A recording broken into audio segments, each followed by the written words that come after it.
PT. Kunjumuhammad നിയമക്കുരുക്കിലേക്ക് എത്തിപ്പെട്ടത് തിരുവനന്തപുരത്ത് അന്താരാഷ്ട്ര ചലച്ചിത്രമേളയോടനുബന്ധിച്ചുള്ള ഒരുക്കങ്ങൾക്ക് ഇടയിലായിരുന്നു. മേളയിലേക്കുള്ള ചിത്രങ്ങൾ തെരഞ്ഞെടുക്കുകയായിരുന്നു ഇവരുടെ ചുമതല.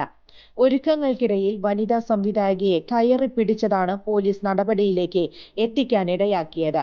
പ്രധാനമായും 3 സെക്ഷനുകളാണ് കുഞ്ഞിമുഹമ്മദിന്മേൽ ചുമത്തിയിട്ടുള്ളത്. ഡിസംബർ 2-ന് മുഖ്യമന്ത്രിക്ക് രേഖാമൂലമുള്ള പരാതി ലഭിച്ചെങ്കിലും 2 ആഴ്ച കഴിഞ്ഞാണ് കേസ് എടുത്തതെന്ന വ്യാപകമായ വിമർശനം ഉയരുകയാണ്.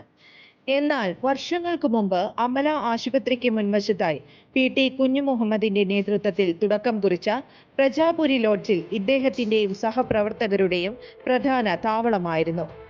സജീവമായ സിനിമാ ചർച്ചകളും സാംസ്കാരിക സ്വപ്നങ്ങളും മറ്റും നിറഞ്ഞു നിന്നിരുന്ന ഇവിടെ സിനിമാ മേഖലയിൽ അവസരം തേടി നിരവധി പുതുമുഖങ്ങളാണ് എത്തിച്ചേർന്നിരുന്നത്. ചാൻസ് തേടി എത്തുന്നവരെ ചൂഷണം ചെയ്തതിന്റെ പേരിൽ ഹേമ കമ്മിറ്റി റിപ്പോർട്ട് പുറത്തു വന്നത് ഈ അടുത്ത കാലത്താണല്ലോ. ഇത്തരത്തിൽ ഇവിടെ നിരവധി പേരാണ് സിനിമയിൽ മുഖം കാണിക്കാൻ എത്തിച്ചേർന്നിരുന്നത്. ഹേമ കമ്മിറ്റി റിപ്പോർട്ട് സിനിമാ മോഹത്തിൽപ്പെട്ട് നിരവധി പേരാണ് ചൂഷണത്തിന് ഇരയായതായി ചൂണ്ടിക്കാണിച്ചിട്ടുള്ളത്.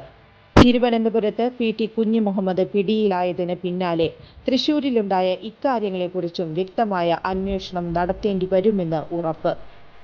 ആയതിനാൽ തൃശൂർ അമല ആശുപത്രിക്ക് മുൻവശത്തെ ഈ ലോഡ്ജിൽ അവസരം തേടി വന്ന പുതുമുഖങ്ങളുടെയും മറ്റും പരാതി പോലീസിന് വ്യക്തമായി ലഭിക്കേണ്ടതുണ്ട്.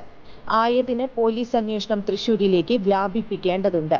സിനിമയിൽ അവസരം നൽകാമെന്ന് പറഞ്ഞ് പി.ടി. കുഞ്ഞുമുഹമ്മദ് ഇത്തരത്തിൽ നടത്തിയിട്ടുള്ളതായി പറയപ്പെടുന്ന കാര്യങ്ങളെക്കുറിച്ച് വരും നാളുകളിൽ പരാതിയുമായി ധാരാളം പേർ ഉണ്ടാകുമെങ്കിലും അതിൽ കുറച്ചു പേർ മാത്രമേ പരാതി നൽകുന്നതിന് സാധ്യതയുള്ളത്.